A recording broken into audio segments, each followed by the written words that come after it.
Hi, welcome to my YouTube channel knowledge with Ragib. तो आइए आज स्टार्ट करते हैं periodic classification of elements chapter 5 है 10th क्लास। तो मैटर एक्चुअली देखिए, मैटर जो है आप अपने अराउंड में देखते हैं, around us in the form of matter. किस फॉर्म में देखते हैं आप? अपना आसपास में जो भी सब्सटेंस देख रहे हैं, जो भी चीजें, जो भी मैटर आप देख रहे हैं अपने आसपास में, वो किस फॉर्म में होता है? या तो एलिमेंट्स के फॉर्म में, या कंपाउंड्स के फॉर्म में, या मिक्सचर्स के फॉर्म में होता है। आप 9th क्लास में पढ़ गए हैं ये सारे, तो इस फॉर्म में आपको मिलता है। तो अभी प्रेजेंट में एलिमेंट जो है 118 एलिमेंट नोन है, ठीक है, और 94 एलिमेंट जो है नेचुरली अकरिंग है, जो कि बाय नेचर पाया जा रहा है, बाय नेचर पाया जाता है। और बाकी जो एलिमेंट्स 118 एलिमेंट नोन है, तो बाकी मैनमेड है, जो बनाया गया आर्टिफिशियल।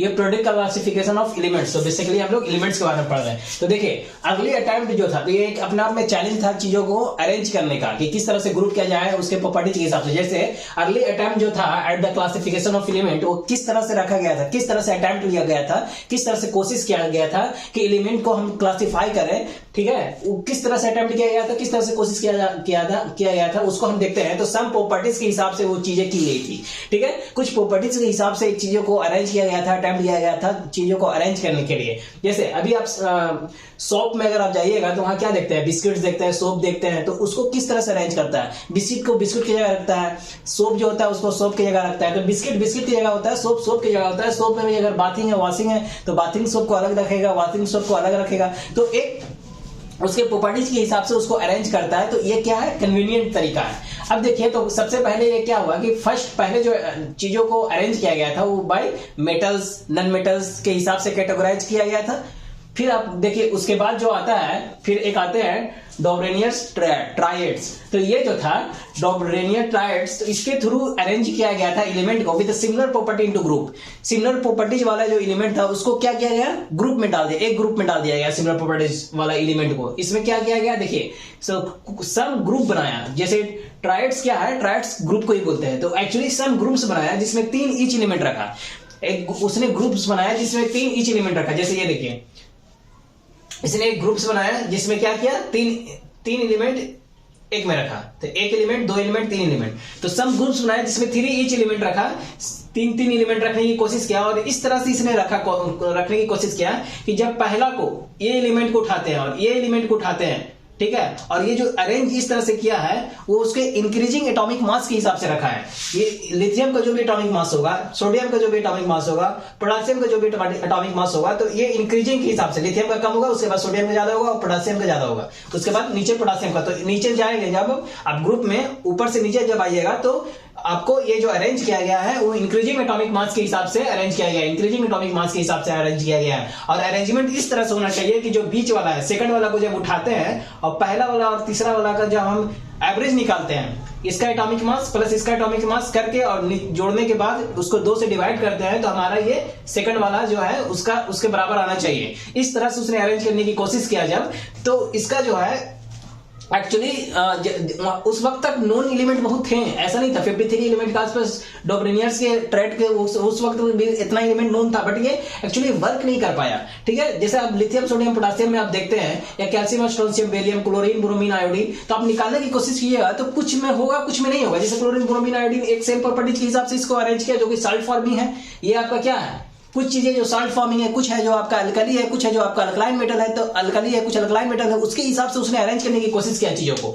तो अब यहां पे आप देखने की कोशिश कीजिएगा, जैसे लिथियम का कितना है, लिथियम का कितना होता है, एटॉमिक नंबर कितना होता है। अगर हम बोल रहे हैं कि लिथियम का मास नंबर, तो एक्चुअली देखिए, लिथियम का मास नंबर जो होता है, या सोडियम का मास नंबर, या पोटेशियम का मास नंबर आप जब निकालिए की कोशिश कीजिएगा, तो पोटेशियम का आपका एटॉमिक नंबर 19 होता है, लेकिन इसका मास नंबर 39 होता है। लिथियम का एटॉमिक नंबर 3 होता है, लेकिन इसका मास नंबर 7 होता है। तो अब जब 39 + 7 आप कीजिए, 39 + 7 आप कीजिए, प्लस 2 से डिवाइड कीजिए, और सोडियम का कितना होता है मास नंबर? इसका 23 होता है, एटॉमिक नंबर 11 होता है। तो अब जब इसको ऐड करने की कोशिश कीजिएगा तो कितना आता है? 9 1 10, यानी 6 हो गया यहाँ और 4 हो गया यहाँ, और 2 से डिवाइड कर लीजिए तो 23 हो गया। तो सेम आ रहा है। तो इसका कुछ में काम किया, कुछ में वर्क नहीं किया एग्जैक्टली। तो इस तरह से हुआ। तो एग्जैक्टली देखिएगा, तो ये फेल कर गया। फेल करने का वजह क्या है इसका? देखिए, जैसे मान लीजिए कि यहाँ पे आयोडीन है, क्लोरीन है, ब्रोमीन है, ठीक है। तो आयोडीन का कितना होता है? आयोडीन का आपका 127 होता है, ब्रोमीन आपका 80 होता है, और क्लोरीन का आपका 35.5 होता है। तो आप ऐड करने की कोशिश कीजिए। आयोडीन का हो गया 127 प्लस क्लोरीन का हो गया 35.5, इस दोनों को ऐड करके आप 2 से डिवाइड कीजिए तो ब्रोमीन का जो मास नंबर होगा 80 आना चाहिए, ठीक है। तो 80 अगर नहीं आ रहा है, 80 अगर अचीव नहीं हो रहा है तो फिर वो गलत है, लेकिन 80 यहाँ पे अचीव हो रहा था, तो यही 3 ही सीरीज बना पाया था। ये एक्चुअली 3 एलिमेंट का जो बना पा रहा था, तो इसका 3 ही, ये इतना ही बन पाया था। बाकी अगर मान लीजिए हम फ्लोरीन डालते हैं, फ्लोरीन भी तो सेम प्रॉपर्टीज रख रहा था, क्योंकि ये सेम प्रॉपर्टीज के हिसाब से ही अरेंज कर रहा था चीजों को, और ये एक्सप्लेनेशन ये दे रहा था कि बीच वाला का हम जब देखते हैं तो मास नंबर सेम होता है फर्स्ट वाला और थर्ड वाला का एवरेज का। लेकिन अगर हम इसी में फ्लोरीन डालते हैं तो फ्लोरीन क्लोरीन ब्रोमीन में अगर आप करने की कोशिश कीजिएगा तो आपका क्लोरीन का जितना एटॉमिक मास होता है और फ्लोरीन प्लस ब्रोमीन का दोनों का मास नंबर को जोड़ के 2 से डिवाइड करते हैं तो क्लोरीन के बराबर नहीं आता है। तो ये कहीं क्या हो रहा था कि हर चीज को हर प्रॉपर्टी के हिसाब से जब हम रख रहे हैं तो फेल हो जा रहा है, लेकिन ये कुछ को ही कर पाया, इसलिए ये पूरी तरह से सक्सेसफुल नहीं रहा है, ये फेल कर गया। तो फेल करने का आप वजह देख रहे हैं। अच्छा, अभी एक चीज और है कि आप मास नंबर, जैसे मान लीजिए कि आपको आप बोल रहे हैं कि इसका मास नंबर 7 है, तो आपको कैसे मालूम क्या है, मतलब मास नंबर समझ रहे हैं, नहीं सब तो पढ़ गए होंगे। जैसे चीजों को कनेक्ट करने की कोशिश कीजिएगा। मास नंबर क्या होता है, एक्चुअली न्यूक्लियस में जो आपका न्यूट्रॉन की संख्या और प्रोटॉन की संख्या, तो न्यूट्रॉन प्लस प्रोटॉन करते हैं वही मास नंबर होता है। तो अगर लिथियम का 7 हम बोल रहे हैं तो मतलब प्रोटॉन जो है इसका कितना हो गया, न्यूक्लियस में अगर प्रोटॉन आप देखते हैं लिथियम के एटॉमिक नंबर के बराबर ही उसका प्रोटॉन होता है, तो एटॉमिक नंबर अगर 3 है तो इसका न्यूक्लियस में प्रोटॉन कितना है, 3 है, और इसका और न्यूट्रॉन कितना है, 4 है, तो दोनों को आप सम कीजिएगा तो 7, तो इसका मास नंबर 7 हो गया। क्लोरीन का 35.5 क्यों है, इसका मतलब होना चाहिए था कितना, जैसे क्लोरीन का हम बोल रहे हैं कि 17 है इसका एटॉमिक नंबर, तो इसका प्रोटॉन जो है 17 हो गया, यानी इसके सेंटर में जब जाइएगा आप तो 17 प्रोटॉन मिलेगा, ठीक है। इलेक्ट्रॉन भी 17 है तो वो तो चेंज होता रहेगा ना, इसको अगर प्लस माइनस जो भी है दे रहा है उस हिसाब से देता है एक्चुअली।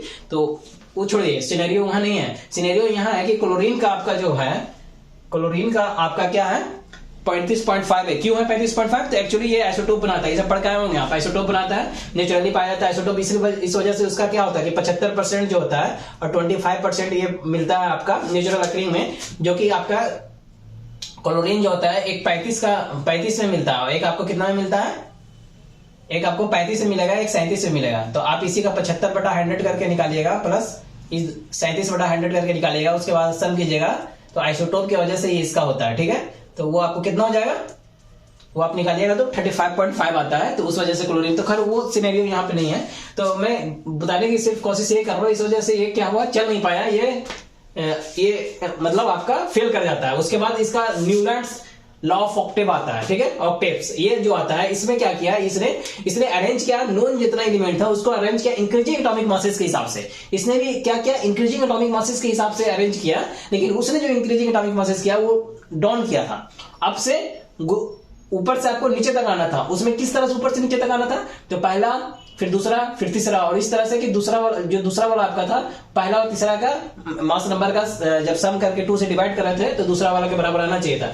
लेकिन ये जो अरेंज किया है नॉन एलिमेंट को इंक्रीजिंग एटॉमिक मासेस के हिसाब से, तो जब ये ऐसे अरेंज करना स्टार्ट किया इंक्रीजिंग एटॉमिक मासेस के हिसाब से, तो देखिए ये किया है अरेंज इस तरह से इंक्रीजिंग एटॉमिक मासेस के हिसाब से। तो जैसे ही ये अरेंज करना स्टार्ट किया तो ये क्या पाया, ये पाया ये कि इसका क्या हो रहा था कि एवरी 8th एलिमेंट जो हो रहा था had property similar to that of the first. यानी अगर मान लेते हैं हम लिथियम उठाते हैं तो इसका एवरी 8th एलिमेंट का प्रॉपर्टी सिमिलर हो रहा था फर्स्ट के हिसाब, फर्स्ट जो है उसका, जैसे ये लिथियम अगर है तो यहाँ 1 2 3 4 5 6 7 8, तो 8वां एलिमेंट और वो पहला वाला एलिमेंट दोनों का प्रॉपर्टी सेम हो रहा था। तो पहले तो ये स्ट्रेट वाइज ऐसे रख के कर रहा था, लेकिन जैसे ही जैसे प्रॉपर्टी देख रहा था उसको फिर अरेंज इस तरह से किया। तो ये इसको किस चीज से रिलेट किया इसने, इसको ये रिलेट कंपेयर किया Octave found in music. Music में जो ऑक्टेव पाया जाता है सारे गामा पादा नी, फिर सारा गामा पादा नी, सारे गामा पादा नी, तो उससे इसने कंपेयर किया और फिर क्या किया, उसको फिर इस तरह से अरेंज कर दिया। पहले तो ऐसे लाइन से लिखा, फिर देखा कि अरे हर 8 के बाद सिमिलर आ रहा है, हर 8 के बाद सिमिलर आ रहा है, बेरिलियम है, फिर इसको 8 के बाद काउंट करिए तो मैग्नीशियम।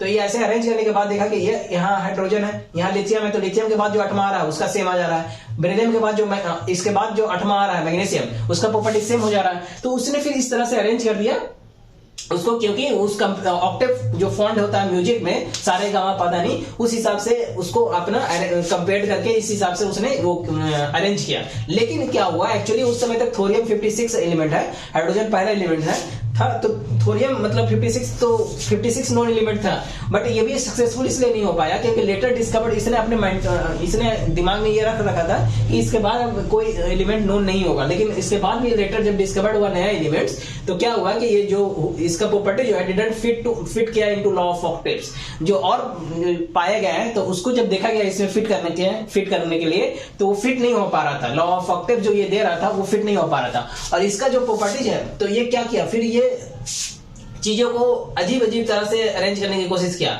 मतलब कि कोबाल्ट और निकेल को सेम रख दिया, दो एलिमेंट को उठा के सेम जगह पे रख रहा है, ठीक है, और ऐसा जगह पे रख रहा है जिसका इसमें जो एलिमेंट है उससे प्रॉपर्टीज भी उसका मैच नहीं कर रहा है। जैसे फ्लोरोक्लोरोब्रोमो, इसका प्रॉपर्टीज क्या है, साल्ट फॉर्मिंग एलिमेंट है, इसका प्रॉपर्टीज कोबाल्ट और निकेल से नहीं मैच करता है, ठीक है, कोबाल्ट और निकेल से इसका प्रॉपर्टीज मैच नहीं करता है। तो एक्चुअली यहाँ पे देखा गया कि चीजें बहुत डिफरेंस आने लग गई। जैसे in order to fit element I started कर दिया क्या, एडजस्ट करना उसने टू एलिमेंट्स को इन सेम स्लॉट में डालना स्टार्ट कर दिया, जो कि अनलाइक था। मतलब इसका जो प्रॉपर्टीज था ये दोनों एलिमेंट का अलग अलग, ये निकेल का ये कोबाल्ट का, इसमें जो एलिमेंट रखे हुए थे फ्लोरीन क्लोरीन ब्रोमीन, उससे मैच नहीं कर रहा था, ठीक है, अनलाइक था। तो with the discovery of Nobel gases, जैसे जैसे फिर नोबेल गैसेज का डिस्कवरी हुआ तो law of octaves become irrelevant, तो ये फिर खत्म हो गया, इररिलेवेंट हो गया, ठीक है। तो एक्चुअली इसका जो काम किया वो कैल्शियम तक ही काम किया, ठीक है ना, कैल्शियम तक जो है ये वर्क्स किया फॉर लाइटर एलिमेंट ओनली। इसका जो law Newlands law of Octave जो है सिर्फ कैल्शियम तक ही काम किया, इसके बाद का ये काम नहीं किया, ठीक है, इसके बाद का ये काम नहीं किया, तो सिर्फ इतने तक इसका काम किया। तो आप समझ गए होंगे, तो ये सिर्फ लाइटर एलिमेंट तक इसका काम किया। क्योंकि देखिए अब बेरिलियम मैग्नीशियम कैल्शियम जिंक है, तो जिंक क्या, बेरिलियम मैग्नीशियम कैल्शियम का प्रॉपर्टी जो है वो जिंक है या स्ट्रोंशियम ये सब का नहीं है उसका प्रॉपर्टी, समझे। तो ये सिर्फ यहीं तक ही काम कर पाया, इसके बाद ये काम नहीं कर पाया, ठीक है। बाकी अच्छा देखिए ये डोब्रिनियन स्ट्रेट का जो कुछ है इसमें कुछ फिट कर रहा है कि नहीं, देखिए इसका लिथियम सोडियम पोटेशियम वाला, लिथियम सोडियम पोटेशियम फिट कर रहा है। तो आप न्यूलैंड ऑफ ऑक्टेव्स और इसका जो है एक फिट करता है ये वाला, ठीक है। तो इसका डिमेरिट क्या था कि इसका डिमेरिट था कि कुछ जो नॉन एलिमेंट थे जैसे फ्लोरीन, वो क्लोरीन ब्रोमीन आयोडीन का ही प्रॉपर्टी रख रहे थे, लेकिन इसमें अरेंज नहीं हो रहा था क्योंकि ये जो दे रहा था अपना क्या कि पहला वाला तीसरा वाला का सम करके दो से डिवाइड करने पे दूसरा वाला आएगा। तो भाई हम इसमें फ्लोरीन अगर किसी तरह से अरेंज इसमें रखना था उसको, लेकिन ये फिट नहीं हो पा रहा था। वो जिस हिसाब से ये कंडीशन दे रहा था कि हमको इंक्रीजिंग एटॉमिक मास के हिसाब से अरेंज करना है और उसके बाद उसका पहला और तीसरा का सम करने के बाद पहला तीसरा के सम करके दूसरे डिवाइड करने के बाद दूसरे के बराबर होना चाहिए मास नंबर का, तो एक्चुअली हो नहीं पा रहा था। तो इस वजह से इसका आपका डिमेरिट देख गया और इसका कैल्शियम तक ही डिमेरिट रहा, लाइटर यहीं तक ही आपका रह पाया, इसके बाद इसका नहीं चल पाया, इसका फिट नहीं कर पाया क्योंकि इसके बाद वाला जो इसका जो प्रॉपर्टीज है और इसका प्रॉपर्टी है अलग हो गया ना। ये जिंक स्ट्रोंशियम का प्रॉपर्टीज और बेरिलियम मैग्नीशियम कैल्शियम का प्रॉपर्टीज दोनों का अलग प्रॉपर्टीज है, इस वजह से ये नहीं फिट पर आगे का फिट नहीं कर पाया और जो भी एलिमेंट्स को लाया गया उसको अरेंज करने की कोशिश किया गया तो उल्टा पुल्टा हो जा रहा था। तो अब देखिए इसके आगे बताते हैं।